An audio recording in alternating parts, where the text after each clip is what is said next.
No matter if points are gained or points are lost, there will be much to discuss. For analysis regarding tonight's Winnipeg Jets game, here are Dave Manouk, Ezra Ginsburg, and your host, Drew Mandel.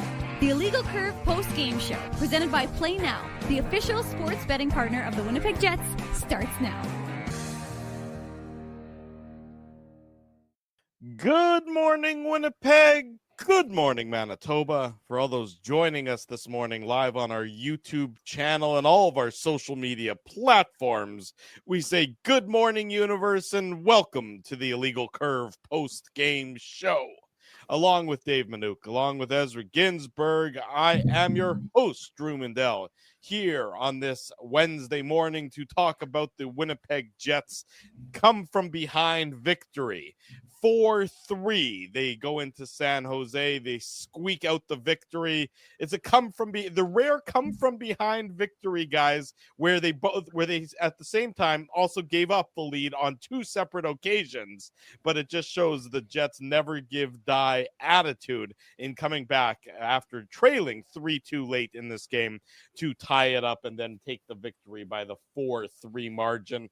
You know, San Jose is a far different San Jose team than we saw earlier this year in Winnipeg. We saw them play earlier this year. I think it was back in October, if I'm not mistaken, Dave. You'll remember. It was like it was October.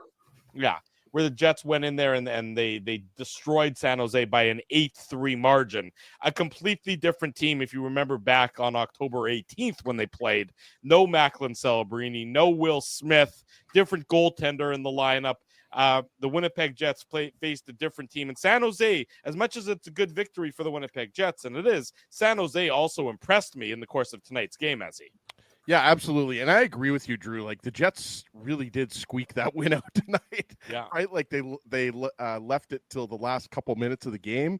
And obviously a beauty tip by Adam Lowry, which we'll get into more in the Play Now game recap. But I mean, again, guys, special teams comes through big, right? A couple power play goals for the Jets.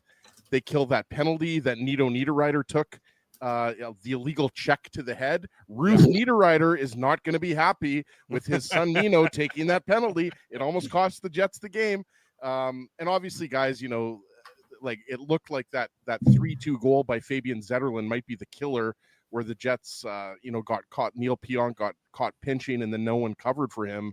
But like Drew said, they had a 1-0 lead, a 2-1 lead, and then they were down 3-2, and then they kept fighting. So you love to see that, right, boys? Because, like I said, it wasn't looking too good with the Sharks going up 3-2 in the third period. But, they got it done. They got the 2 points. Yeah. Obviously, that would have been extremely disappointing if they weren't able to get at least a point against the Sharks. I agree with what you said, too, Drew.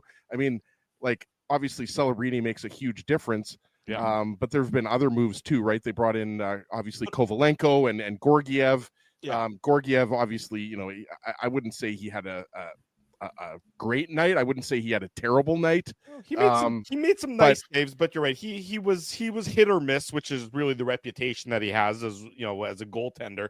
But of all the sort of bad teams that we've seen the Jets play so far this year, and we're going to see another bad team tomorrow against in the Anaheim Ducks when the Jets and the Ducks do battle tomorrow night. Even worse team.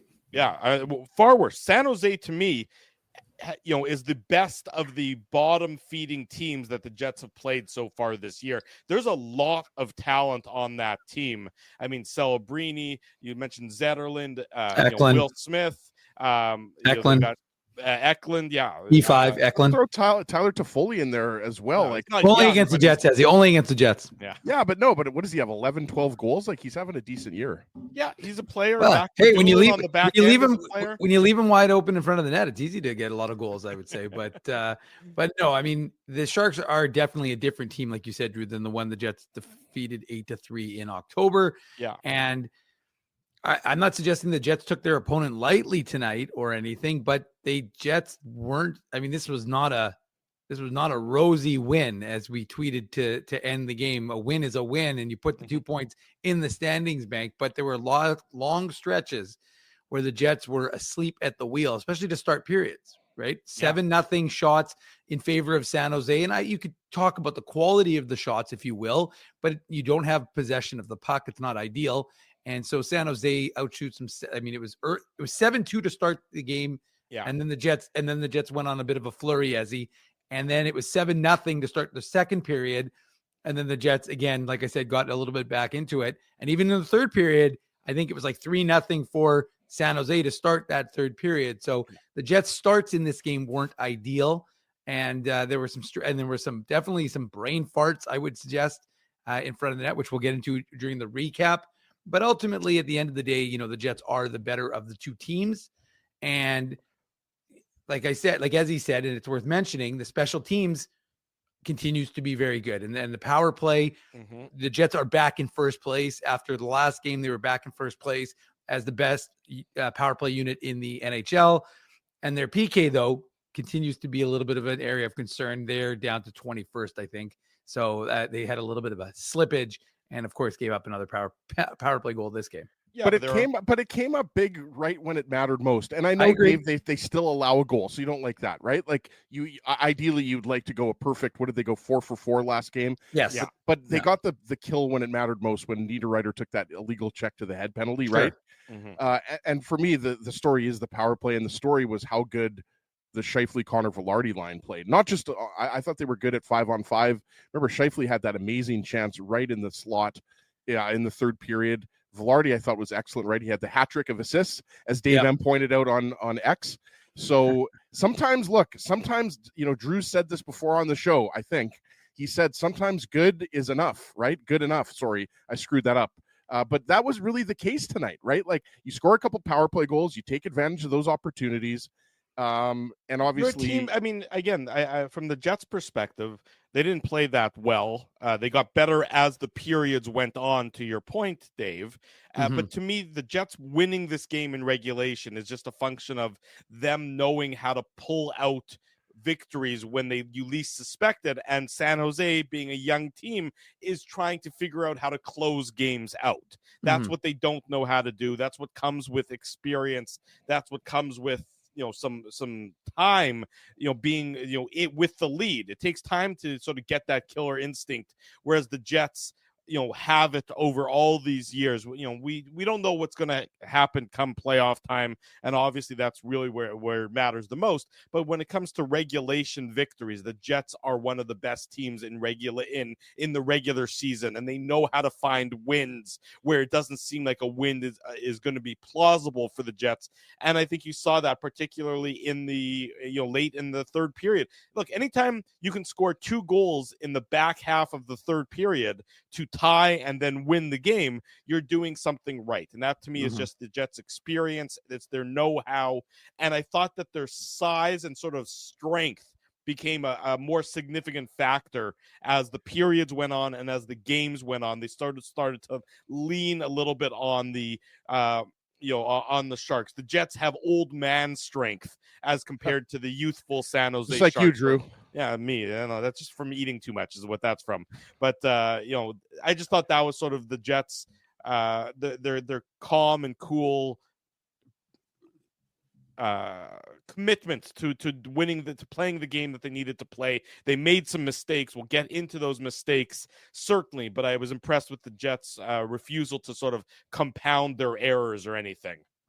Yeah, exactly. And not that after Zetterlund scored, you're expecting the Jets to lay down, because as you guys know, as everyone who's watched the Jets this season knows, the third period, they're one of the best, if not the best third period team in the league, right? I haven't checked it recently, but they've got a great goal differential in the third period. So you're right, Drew. And that goes back to kind of that idea of what we were talking about earlier.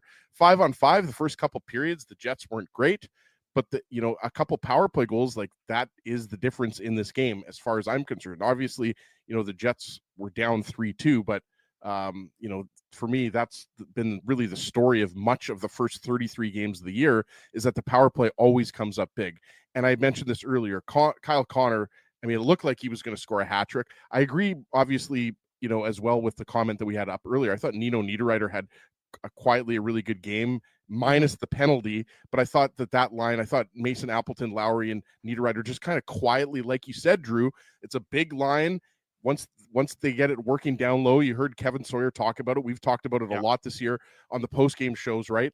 They do their work. They do the cycle game. They can go to the net. They can tip pucks. Obviously, that's what happened on the game-winning goal.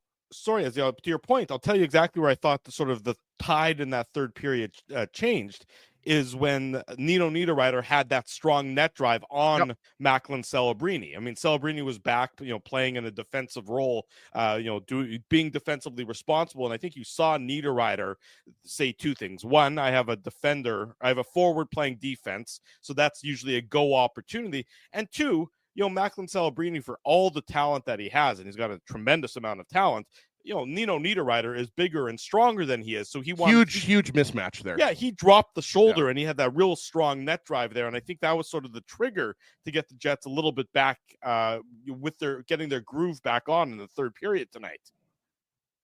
Yeah, I would agree with that 100%. We got the comment up from Eric K here. And that's right. I mean, the Jets, for the most part, that was an issue last year, right, boys? Especially in the latter half of the season, was you were starting to lose to some bad teams. And these are the types of games, obviously, guys, the Jets are well ahead of most teams in the NHL. I mean, with the exception of maybe Minnesota and Washington and a few others, but they have a good cushion there in the Western Conference, the Central Division. But, this is the type of game where you just you know that it would have bugged the players, the coaching staff, the entire team if they would have left points on the board here. Because the Sharks, even though they're a better team than they were, like we talked about in October, there was no Macklin Celebrini, there was no Will Smith. These are the types of games you got to win. You just have to. If you're a team that has legitimate Stanley Cup aspirations, which the Jets obviously do, these are the types of games that you just have to win. There's just way more talent on one side of the ice than the other. Even if you've got Macklin Celebrini and Will Smith and William Eklund. And I thought Scheifele and Connor Velarde again. I mean, we'll get into the goals, like I said earlier in the game recap, but I just thought that line was excellent tonight. Connor came very close to getting a hat trick, and I just loved Velarde's game. I just thought it wasn't his loudest game, but I just thought he was playing really well, and basically getting Connor the puck tonight because he obviously had the hot hand. Yeah, to the Jets' top line, Dave, I thought was really good in tonight's game. I mean, especially again once they found it. It took them that first. You mentioned it, earlier on, as we're in the preamble portion of the post game show, the Illegal Curve post game show presented by Play Now. It took the Jets, slow start to that first period, slow start to that second period. So it took the Jets a little bit of time to get going, but once they did, Scheifele, Connor, and Velarde were absolutely unstoppable, Dave. They were able to do really what they wanted. They had the puck on the string, and San Jose sort of showed their youth and their inexperience and their inability to handle that kind of continuous pressure, I would suggest. Yeah, I agree with you. And I thought that they were relentless and they created a lot of chances and there were a lot of opportunity. They didn't really give up opportunities like we saw in some of the other games, right? Guys, like the extra pass that Scott Arniel was lamenting. I thought Joe from Winnipeg's point, which I put up on the chat a little bit earlier, or from the chat, I should say a little bit earlier, was an accurate one. I think the Jets stuck to the game plan that they had. Again, for the most part, I don't think that it was, like I said, I don't think they anticipated being outshot 7-0 to start the second period. But again, it's the quality of the shots. The shots weren't giving up grade A shots from the slot. They were the San Jose shots. Yeah, the San Jose shots. I'm saying that the Jets weren't exactly. It wasn't like they were being torched from inside and that sort of thing. Like they weren't. I think high danger chances still favored Winnipeg overall. I could be wrong, but I think that they did favor the Jets.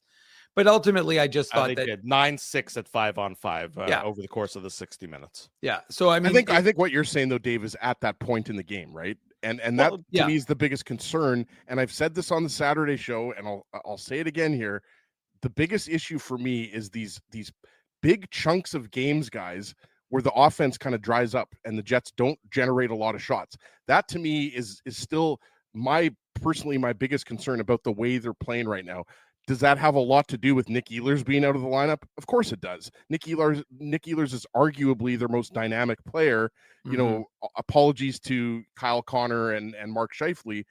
Part of that has to do with Dylan Sandberg being out of the lineup. And sometimes the Jets look like, they're having trouble moving the puck. They're certainly spending more time in their zone. Hayden Fleury, I thought he had a bit of a rough night tonight, despite the Jets winning, right, Dave? So that to me is like, the shots can be misleading. Like 7-0. that can tell you, a couple things, but that to me is still, an issue. I realize the Jets scored 4 goals tonight, but half of the goals were on the power play, right? So like, I still, to me, if you want to go back to the first 15 or 16 games, which obviously seems to be, what we keep referring to, because the Jets had that 15-1 start, right, boys? Anyways, Drew, I don't want to go, too deep into it, but that to me was a concern in this game, that the offense kind of, it went a little bit invisible there for a good chunk of kind of like the early part of the second period and the early part of the third period. It wasn't like the first couple minutes, boys. It was like, the first kind of 5 to 8 minutes of those last 2 periods where the Jets offense was a little bit sleepy, with the exception of the Scheifele line. The one thing I'll say, and then we can get into the game recap, Drew, but to reaffirm what Ezzy was saying, because that was the point I was thinking about, was just the Jets are managing to still, again, impose their will on teams like San Jose, which is a good thing, but they're also doing it without Ehlers and Sandberg. And those you can't underscore. And again, it goes to that idea of what kind of contract is Dylan Sandberg gonna get when he signs as an RFA this summer. And I know, of course, we'll talk about that on like a Saturday show. Sign him to 8 years, Dave. 8 years. Well, we'll see. But I'm just saying that if I was the GM, I would give him 8 years, no problem. Chevy, if you're listening, give him 8 years. Let Dave finish his thought, Hyperboy. Let Dave finish his thought. All I was gonna say is that it is evident, though, as we've been talking about for the last little while, that you are missing something without Dylan Sandberg in this lineup, especially for Neil Pionk. Neil Pionk is so much better with Dylan Sandberg as his D pairing, with all due respect to Hayden Fleury, than when he doesn't have Dylan Sandberg. And I know that's not a supremely insightful comment, but I just think it's very evident. It is. Yeah. And I mean, I just think it's evident that when you're watching that Sandberg steadies Pionk so significantly, and he steadies his lineup, like I said, on the penalty kill significantly. So, I mean, you just see the absence of Dylan Sandberg, and we know, as per Scott O'Neill, that won't be till the new year when he's back. And of course, with Nikolai Ehlers I believe he's in a regular uniform. Was in a regular uniform yesterday. Today, was it today or yes? No, today was an optional.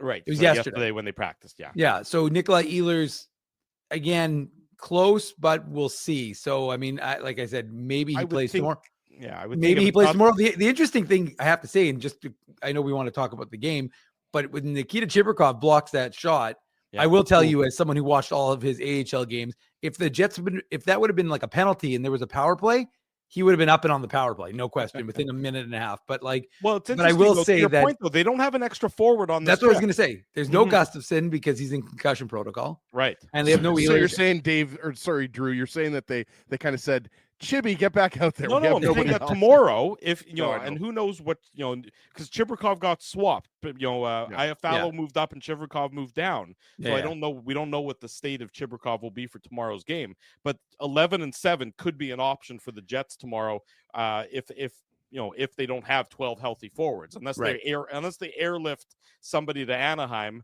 Now the Moose do have an optional tomorrow. Can Ville Heinola play left wing? Now that we have the direct flights to Los Angeles, it's an option. It's true. But, unless they airlift somebody into Anaheim tomorrow, 11-7 is a possibility for the Winnipeg Jets when they face the Ducks tomorrow. But that's getting ahead of ourselves. For now, we have the game recap to get to. The Play Now game recap. 12:30 in the morning, Wednesday morning. This is the Illegal Curve post-game show. It's brought to you by our friends at Play Now. Don't bet on illegal sites. Bet with Play Now instead. Manitoba's local, legal, and secure gambling site. 18 plus.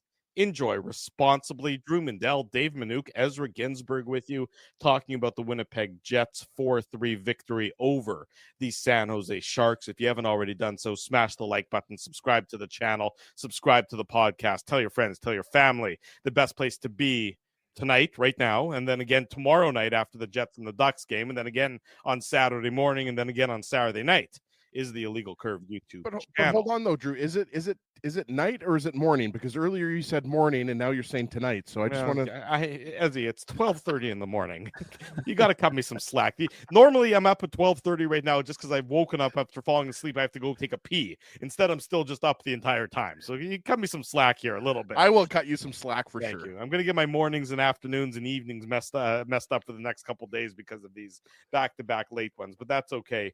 The Jets get, as we talked about, slow start to the game. They get outshot 8-2 through the first 11 minutes of the contest, very much on their heels. The Chibrikov shot block that felled him for the rest of the first period happened in that first sort of 10-minute, 11-minute mark of the first period. But the Jets get on the board first. Despite not being the better of the two teams, I would say, to start the game, the Jets do open up the scoring. It's at the 12-18 mark of the first period. It's Kyle Connor, his 18th of the year, assist to Mark Scheifele, assist to Gabe Vilardi, and it starts really with a nice stretch pass from Dylan DeMello up the boards, and then Gabe Vilardi makes a nice play against, if I'm not mistaken, I believe it was against Jake Wallman. Correct. of the San Jose Sharks. He beats Jake Wallman, and then Scheifele comes in with the puck. He gives it over to Kyle Connor. After sort of removing Cody Ceci from the play, it's a 2-on-1, and then Kyle Connor stick handling in a phone booth to beat Alexander Georgiev to give the Jets the 1-0 lead with about 8 minutes to go in the first period, Ezzy.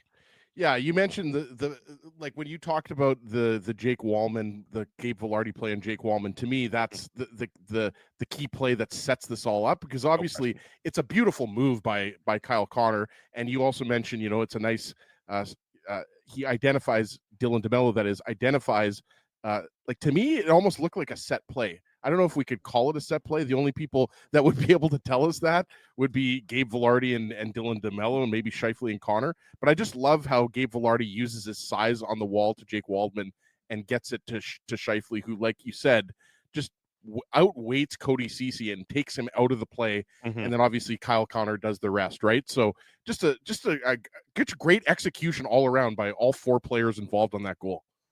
Yeah, that's exactly right. I mean, that's exactly what you want to see from your top line, from your best scoring line. You want to see them, because with all due respect to Jake Wallman and Cody Ceci, these are guys who are journeyman defensemen, for the most part. I think Wallman played a number of years in Detroit, if I recall correctly. Yeah, I thought that deep pairing struggled a lot tonight, Drew, against the Jets' top line. Because the Jets top line should be able to take advantage of that deep pairing. Yep. That's where the Sharks are lacking still, is on the back end. Their forward group is they got some nice young talent, but their back end, you look at it, like I said, you got Ceci and Wallman, both journeymen. You got Liljegren, who was ex of Toronto. Mario Ferraro is a guy that you mentioned on Saturday's show as a potential. He's a nice player still, a little bit underrated. Fit in nicely as a third pairing guy. I don't think he's a top, like, I think on a good team, which the Jets are, I think he's a third pairing defense. But I was just saying, like, we've talked a lot about the left side depth, right, boys? Mm-hmm. And I just thought Mario Ferraro's name's out there, as is Marcus Pettersson, but Pettersson's injured now. So yeah.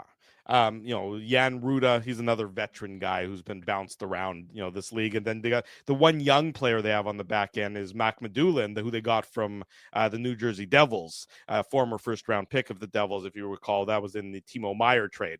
That's where they got him. So he's the sort of the building block on the back end. But you can see that's where San Jose still needs some work. Anyways, 1-0 for the Jets as a result of this very nice goal by the Jets top line. The top line was a beast all game long, and that's where the first period ended, is at that 1-0 mark. Set shots were, as I mentioned, 8-2 early on. Shots end 10-9 in the first period. So you saw the Jets really begin to find their skating legs and begin to tilt the ice a little bit in the latter half of that first period. But the second period begins with the Jets again on their heels, just like they were to start the game. And this time it does cost them. Tyler Toffoli, former Winnipeg Jet player. I think most people in the chat remember that. Tyler Toffoli gets his 13th of the year. Assist to Nikolai Kovalenko. He came over in the Georgiev trade just recently with Colorado. He was sort of the sweetener for the Sharks taking on the Georgiev contract, or one of the sweeteners. Kovalenko, the son of Andrei Kovalenko, the former Stanley Cup winner with the Avs back in the day. And Celebrini also getting the assist here. And it starts, Dave, with Celebrini's speed. He just uses his speed so well to gain the zone. I'm watching sort of how on NHL.com, they have the goal visualizer now. And it's fun watching sort of Celebrini's number as he moves with a puck. So just a ton of speed. He generates a rebound, and then the Jets sort of booted around a little bit. I don't love how they played it after that.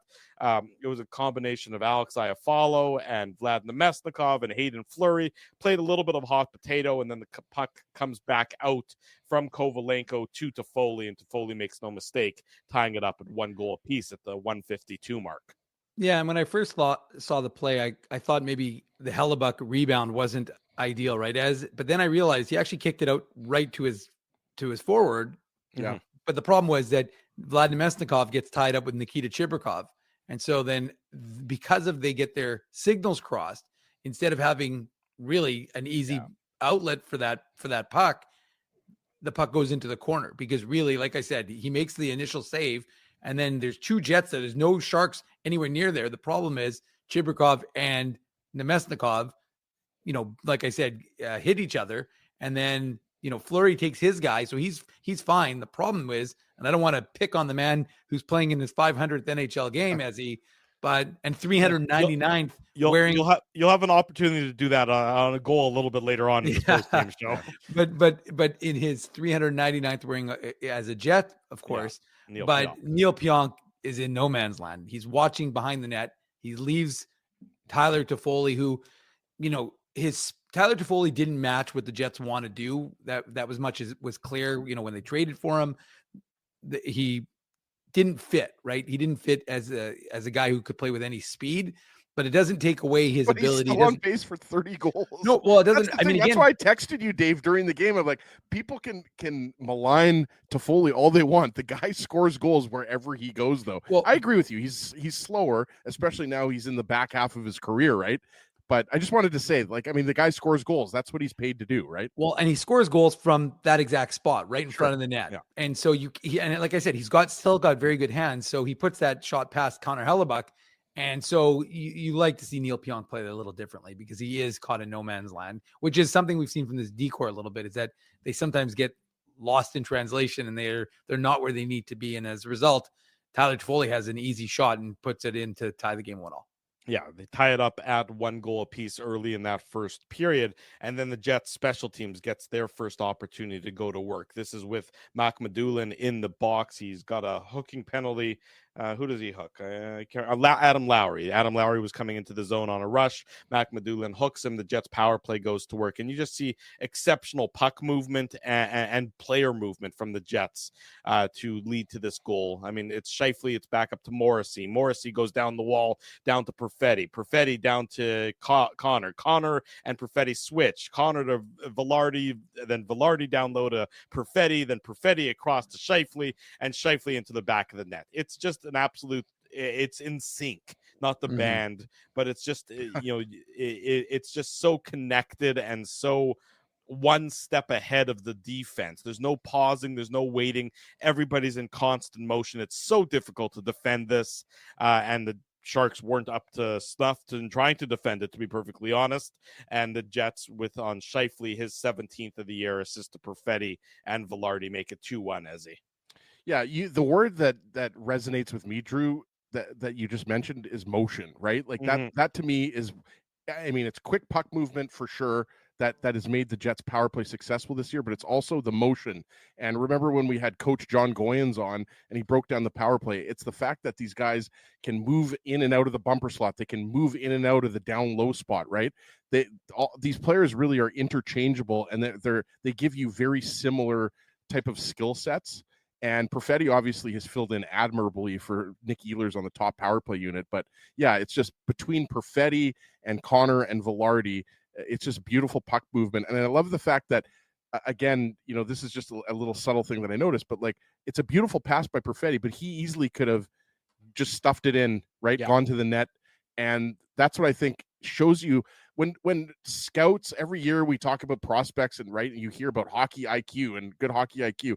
To me, that is a perfect example of Perfetti's high hockey IQ, right, Dave? Because he knows Scheifele's there, right? Like he knows, and he kind of represents a shooting threat. And, it's just a very smart power play. And, you would think, guys, that we would get sick of breaking down these power play goals. I certainly don't, because their power play is so fun to watch because when was the last time that we've seen the Jets power play first in the NHL at this point in the season? Like it's been 7 or 8 years, right? I don't even know if the Jets power play ever was first that year they went to the conference finals, but it's fun to watch. These guys are they're just performing at such a high level on the power play. That's what sticks out to me. It's fun to watch, particularly because it's not predictable. I mean, sometimes a power play can be pretty. Look, I mean, Laine had a hat trick today, I think, in Montreal. They beat up on the Sabres on the power play. I mean, and that's crazy, and that's great to watch, and it's a beautiful thing when he's going on the power play. But it can be predictable. I mean, where they're trying to set up. This, you're the opposition. You're like, well, I don't even know where.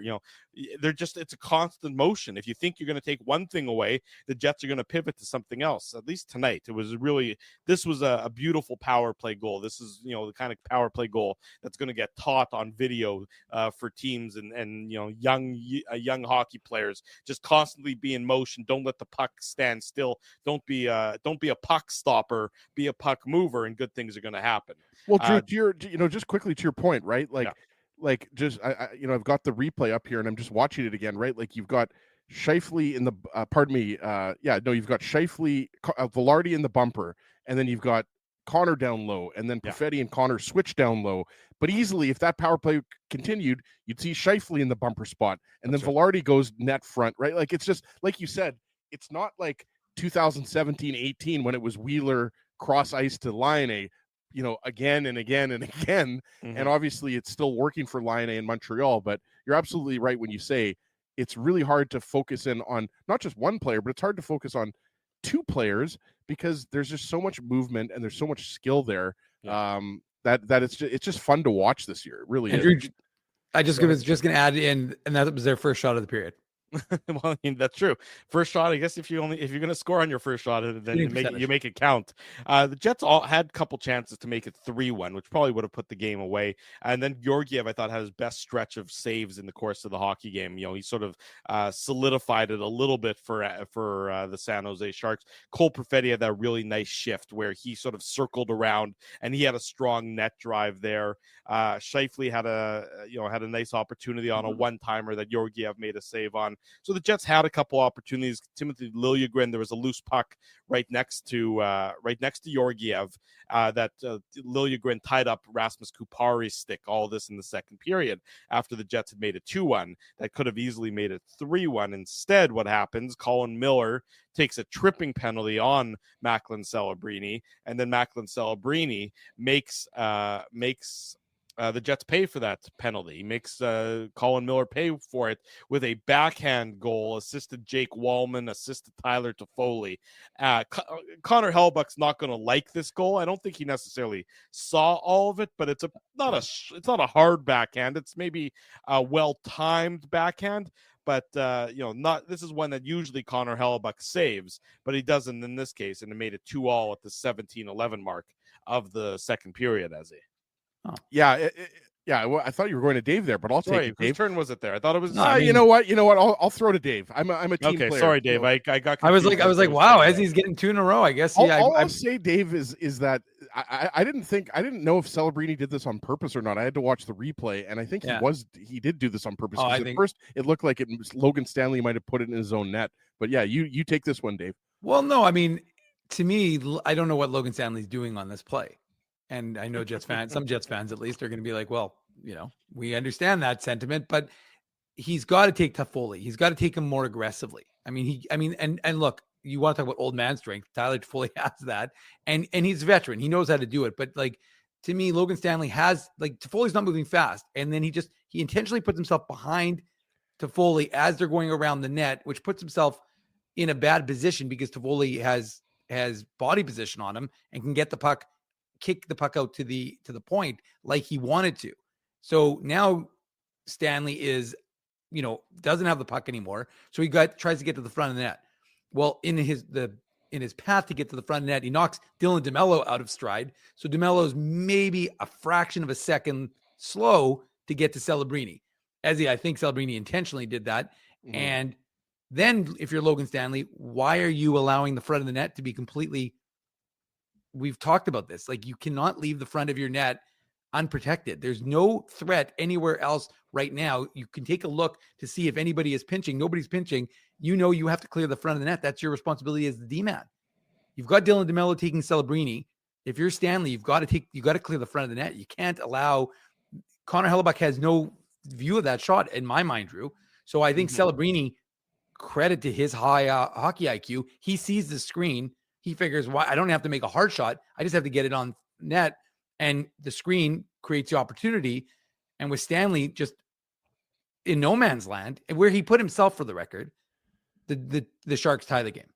They do 2-2, and that's where it ended after 40 minutes between the Sharks and the Winnipeg Jets. The Sharks take a lead, 3-2, 4:44 mark of the third period.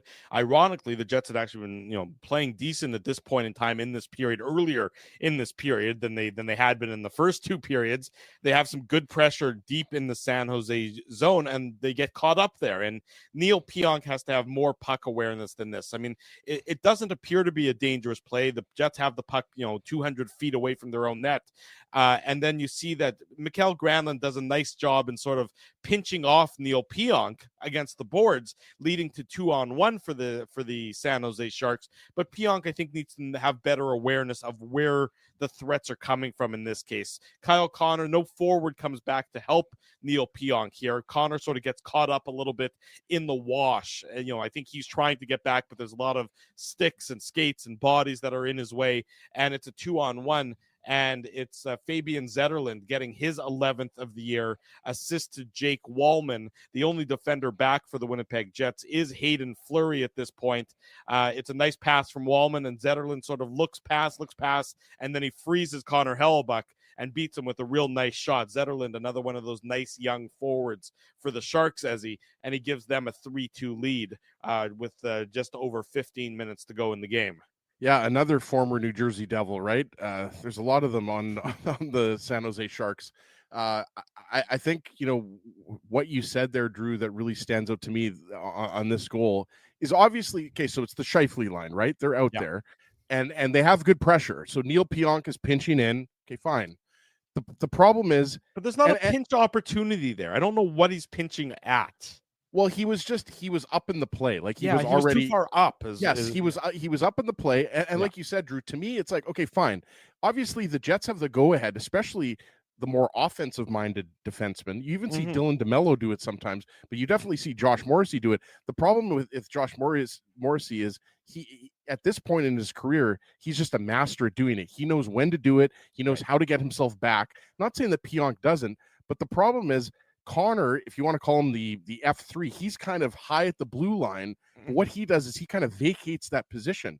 So he's in theory, and the other thing too, he goes after Wallman. He goes after Wallman before Wallman makes the pass to Zetterlund, and Granlund pinches out Pionk. So there's nobody back to play with Fleury there. And Scheifele's circling around behind the net. So you've got Scheifele and Velarde who are down low.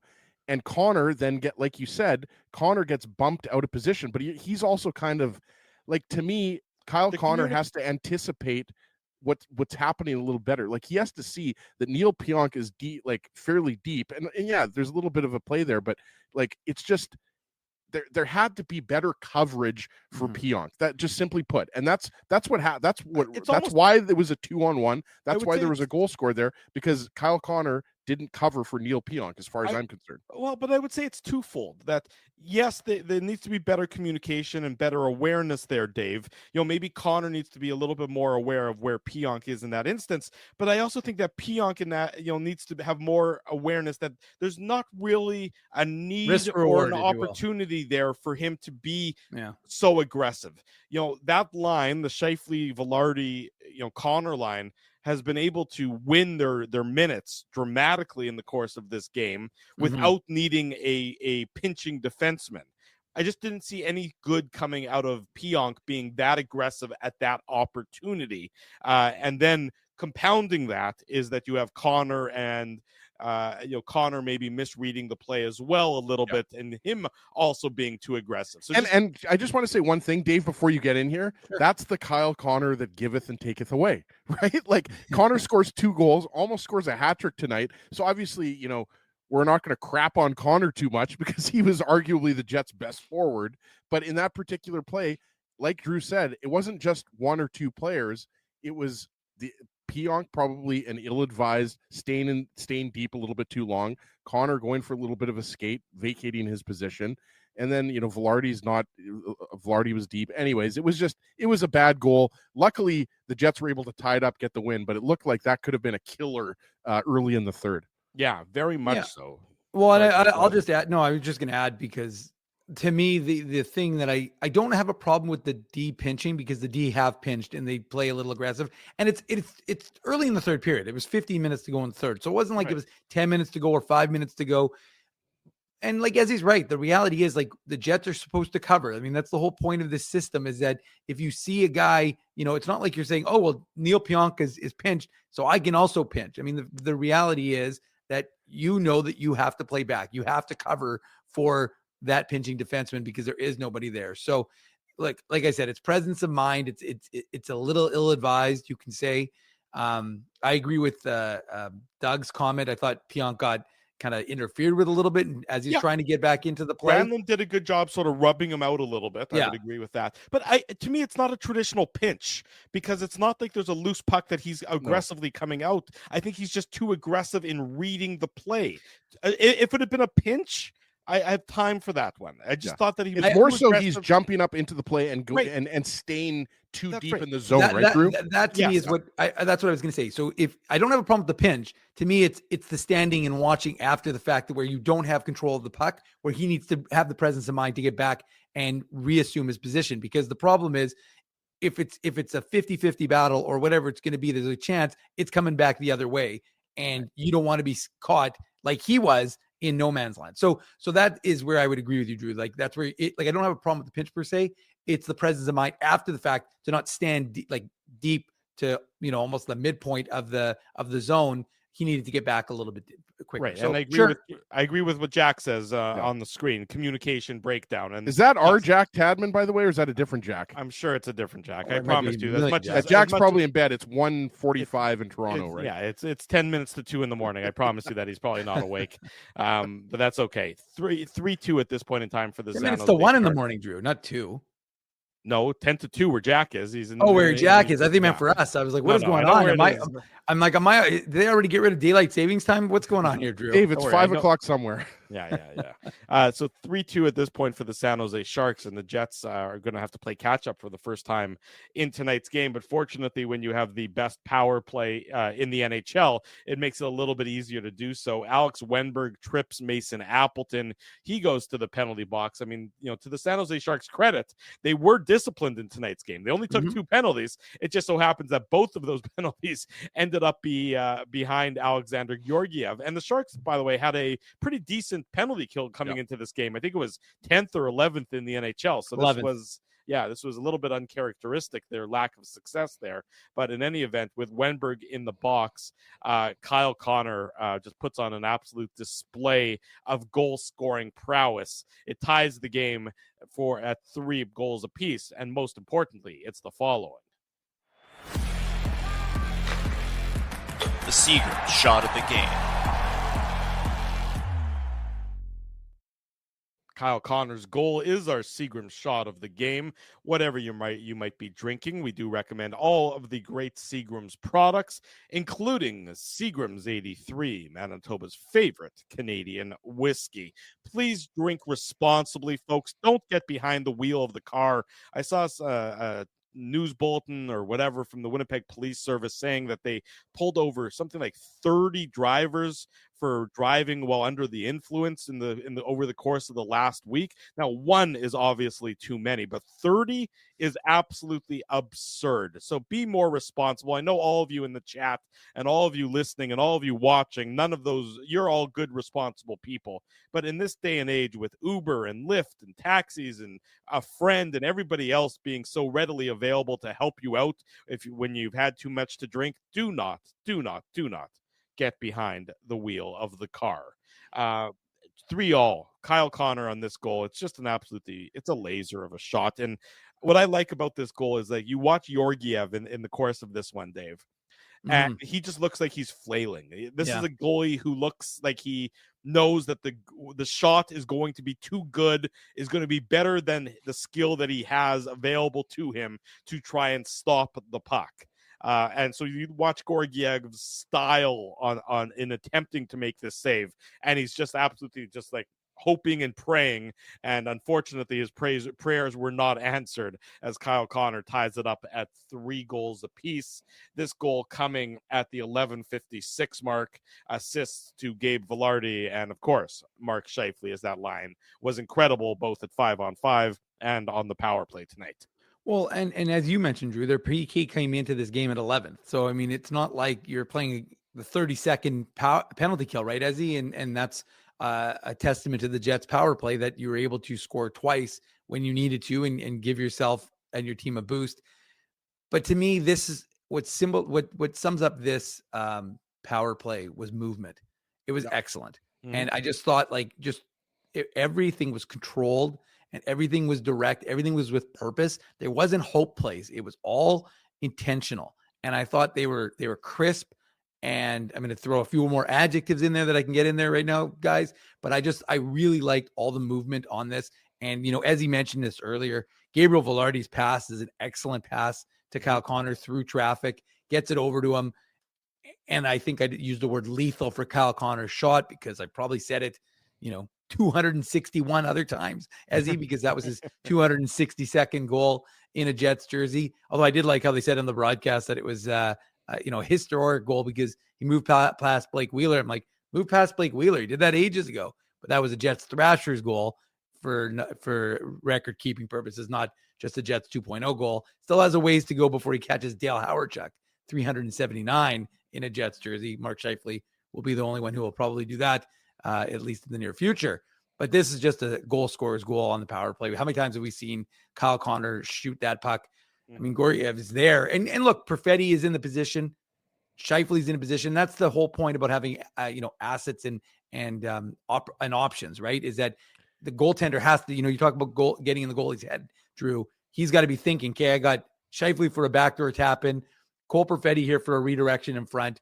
And of course, I've got to deal with 81, who's got one of the best shots in the NHL. So sure enough, Kyle Connor beats him. It's his 19th goal of the season, and the Jets have made it a 3-all game. What I just want to point out quickly on this one, and it wasn't really talked about in the broadcast, but the Jets got a lucky break here because right before this goal and before there was a face-off, and then there was before that face-off happened, there was that goal mouth scramble that I don't think any of us thought the puck went in the net. I don't think it crossed our minds, but yet the officials took that time, and it was probably a good minute, I would say, to review what looked to me like a play that didn't need to be reviewed, which certainly helps the Jets' first power play unit because they've already been on the ice. They've been on the power play for, about a minute 10, maybe a minute 15. So they get a sort of a break without having to call a timeout and keep their first power play unit up there. The first power play unit does get a break here because of this sort of odd video review, and then they capitalize shortly thereafter. I'm pretty sure we never even saw the second. I was just going to say, Drew, what made it more odd is because listening to Dan Robertson and Kevin Sawyer, they didn't really, and they didn't go to any video replay. Right, so as the viewer, you're watching it going, not only do we not know what they're reviewing, we have nothing to reference, right? Mm-hmm. So, but you're right. It's a good point by you, Drew, that they got, a minute and a half, whatever it was, to stay out there, get a little bit more energy. And, Dave nailed it. I mean, it's the motion creates all of the options, right? And you could see on the replay too, not on the replay on NHL.com, but the replay they were showing on TSN that Kyle Connor's head's up. That's what you love to see, right? Like he's always got his head up, and you're thinking like, yeah, Scheifele's there, like Dave said, for the tap in, and he just absolutely blasted home. So just incredible, and like you said, Dave. I mean, yeah, sure, we've talked about Connor's shot and release so many times, but I mean, you really never get tired of talking about it when he's shooting the puck like that, and it was the clear choice for the Seagram shot of the game tonight. It was a clear choice. It was an easy decision. The only question was going to be, was I going to forget to do it altogether? But nah, I'm a professional. Even at 1 a.m, I remembered it. The Jets had opportunities to make it 4-3 before they made it 4-3. Kyle Connor, after that Jake Wallman giveaway, he had a point-blank chance. And the Jets penalty kill, which we touched on earlier in the program, was huge. Nino Niederreiter gets called for that check to the head of Celebrini, and that could have certainly cost the Winnipeg Jets. Instead, they're able to kill off that penalty, and then they get the game-winning goal with 1:13 to go. It's Adam Lowry, his 9th of the year, assist to Dylan DeMello and Mason Appleton. 1:13 to go, and this is when the Jets get this all-important goal. Again, you got good puck movement. Hayden Fleury takes a shot. Appleton picks up the rebound, walks the line, feeds it over to DeMello, and then Adam Lowry just with the great tip. It's Ferraro who's battling with Adam Lowry. He's unable to pick up to prevent the tip from happening. He's unable to control the stick of Lowry. I know it's a difficult shot, but your goalie needs to make this save in that instance.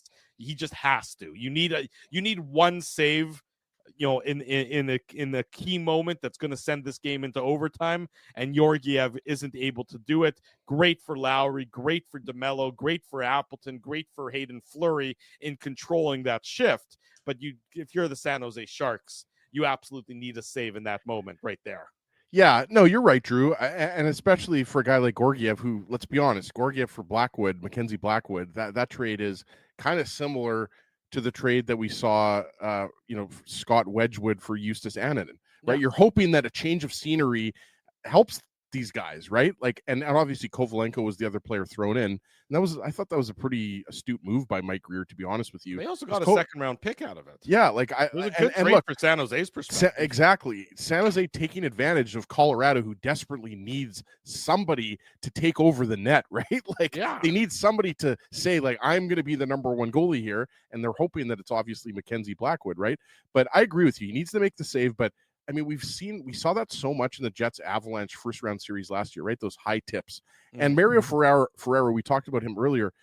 Obviously Lowry's bigger than him. Lowry's bigger than most players. He's so hard to control. To me, that's just a well-placed point shot and just a nice tip. But in that situation, Georgiev has to find a way to make that save and push it to overtime. It's an absolute killer goal, but the captain comes through big again. The Jets get the 2 points. And like we kind of said, throughout this post-game show tonight, the Jets weren't excellent, but they were good enough to win. They were good enough to win, and they're going to be back at it tomorrow night, or I guess later tonight. Not even tomorrow night. They'll be back at it later tonight as they look to sweep the road trip in front of the Mums. They'll play the Anaheim Ducks a little bit later on. We'll go to break. When we come back, we'll probably come back with the wrap of this show. If there's any interesting post-game comments, we'll bring them to you. A quick preview of tomorrow night. It's 1 a.m. after all. Drew Mandel, Dave Minuk, Ezra Ginsburg. This is the Illegal Curve post-game show. It's brought to you by our friends at Play Now. Don't go anywhere. Much more to come. We want to thank you for not betting with Play Now and choosing our illegal gambling site instead. Because we couldn't afford things like this without your money. So much of your money. Now you might have questions like, do our profits benefit your community? No. Or bet with Play Now, Manitoba's local legal and secure gambling site. Dining, entertainment, parking, and convenience, all in one spot. City Place is located in the heart of downtown Winnipeg, attached to the Canada Life Center. Whether you're working, living, or out for a night in the downtown, make City Place your go-to destination before or after the fun finds you. Lunchtime, game time, anytime. Visit City Place at 333 St. Mary Avenue, next to Canada Life Center. Holt Dental, the new official dentist of Illegal Curve, has a philosophy rooted in 2 unyielding principles: genuinely caring about patients and providing outstanding service. Being a patient of Holt Dental means more than just checkups and treatments.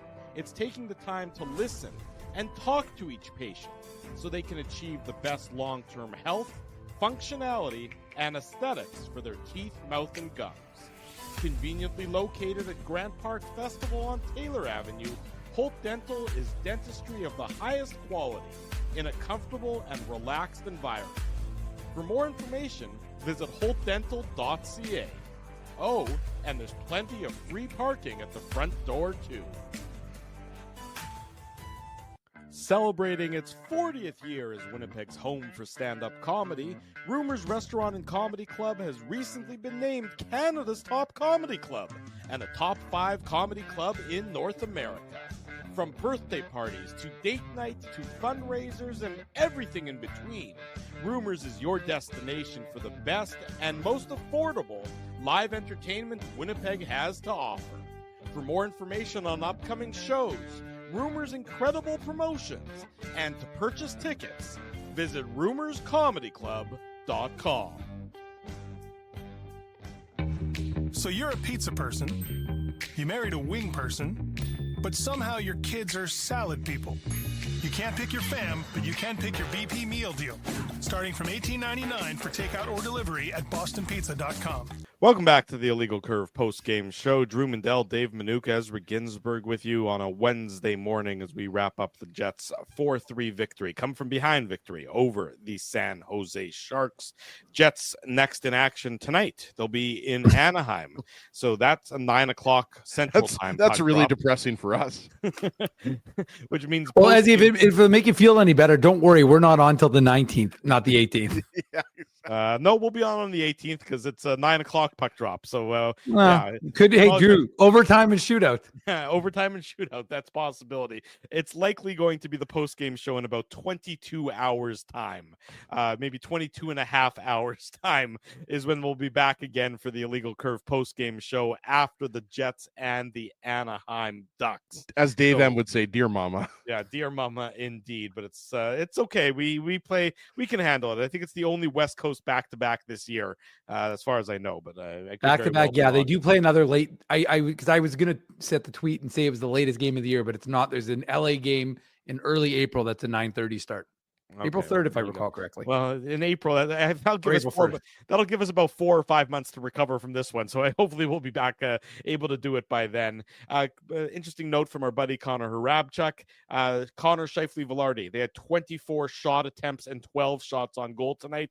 That is season highs for that line this night. We talked about. Not surprising, right? They had a great game tonight. They were flying. They were absolutely terrific. So no, almost like something you'd read in tomorrow's illegalcurve.com. There you go. In his next day thoughts. Although does that count as a next day thought, Ezzy, if he had the thought the day of the game? It does. Yeah. It's a today thought. I mean, who knows when? With these late. Today is tomorrow. Yesterday is the day after. Up is down. Down is up. Black is white. White is black. It doesn't matter. Kudos to Connor Hellebuck. He set a new NHL record today. I'm surprised, Dave, that you weren't on this. I saw it. I was waiting for my chance to shine. But go ahead. If you got it queued up, I know that he was the fastest U.S. born goaltender. So the 20 wins, the fewest games, 26. Yeah, the fewest games for a U.S. born goaltender to get to 20 wins in a season. Hold on, let me guess who the goalie was that he beat the record. You're never gonna guess. He was born He was born in the same year Drew was, as he was like 1930. I was gonna say Mike Richter. No, it was like Frank Brimsack. Yeah. Back in 38-39. I love when they take these stats from 38-39 as if they have any relevance to today's NHL. But that's Drew's best friend in high school, Frankie Brimsack. Me and old Frankie, we went to some sock hops together, and we did the Lindy hop, and we did all sorts of Sadie Hawkins social. Oh, the Sadie Hawkins dances. Drew and him regaled each other with tales from WW1. Yeah, no, Dave. What are you talking about? It was the Boer War is what we fought in, the Boer War, right around 1912, I think, something around there. That was good. All righty, that's it. Hold on, whoa. Kevin He, are you going to talk about Kevin He? We got to talk about Kevin He. Historic history was made. Come on, Drew. He is him. Quickly, then. Well, it's not going to be very quick. I mean, it's not. There's not a lot to talk about. Talk about He. I just think, look, the 2024 fourth rounder, as he gets his first ELC with the Winnipeg Jets, or his only ELC with the Winnipeg Jets, but it's a historic day. He's the first Chinese-born player to sign an NHL deal. Of course, he's Canadian. He was raised in Canada. Yeah. So he's the captain. Yeah, but still, it's Chinese heritage. That's a big deal. Yeah, absolutely. There's no question about it. It's like Danny Zhilkin, who's also a Jets prospect, who was born in Russia. Of course, very good friends with Nikita Chibrikov, but grew up in Canada. So Kevin He, same thing. Yeah, except in the States. But Kevin He is the captain, of course, of the Niagara Ice Dogs. He was named that this year, having a great season in the OHL, 4th in goals, 14th in scoring. And if you haven't seen him play, very tenacious player. Go check out illegalcurve.com. We've got a complete update, a lot of his goals that he scored throughout this year in the OHL clipped, so you can check out, and his assists, so you can see what kind of player he is. There you go. Dave M has got it all loaded up, locked and loaded, as he always does. And of course, while you're there, check out the Moose Report. Yeah. Talk to Brad Lambert, talk to Chaz Lucius. Lots of things happening. I'm not going to hit it, Drew. I'm not going to hit it. No, it's not going to hit it. Out of respect to you, I'm not going to hit late. it. Yeah, you can hit it tomorrow. It's too late tonight to hit it. Yes, check it all out, illegalcurve.com. That's it for us. Oh, sorry, Drew, one thing. I will tell the folks, though, because people are concerned, Jets 2022 second rounder, Elias Salamonson, I was told today by Mark Morrison he will be back right after Christmas. So good news with him, because that could have been a really serious injury and he could have been gone. And he's been one of the best defender that the Moose have had this season. So, that's damning with faint praise based on how they've played so far. But he has been very good. And so that's good news for them as well. Yes, very good news that he will be back sooner rather than later in the Moose lineup. That's it for us. Thanks to all of you, so many of you, staying up late with us. We appreciate it. We're going to do it all again tomorrow, so hopefully you can sleep in a little bit in the morning and then get back at it right around 11:40 p.m. Today. Not tomorrow, but today, 11:40 p.m. We'll be back at it after the Jets and the Anaheim Ducks. We want you to support all the businesses that help support Illegal Curve Hockey. Our friends at Play Now, they're the title sponsor. Rumors Restaurant and Comedy Club. Graham K is in at Rumors all week long. You can check him out, rumorscomedyclub.com. Holt Dental, City Place, Boston Pizza, and of course Seagram's support these fine businesses because of their continued support of Illegal Curve Hockey. If you haven't already done so, smash the like button, subscribe, tell your friends, do all the things we ask you to do. I'm going to do it the short version tonight because it's so late. Thanks for all of you for joining us. Jets win 4-3. For Dave Manouk, for Ezra Ginsburg, I'm your host, Drew Mandel. Until later on tonight, we wish you good night and good luck, and thanks for watching the Illegal Curve post-game show. Thanks for listening to this broadcast from Illegal Curve Hockey. For more great Illegal Curve content, subscribe to the Illegal Curve YouTube channel, follow at Illegal Curve on Twitter, Facebook, and Instagram, and visit your online home for hockey in Winnipeg, illegalcurve.com.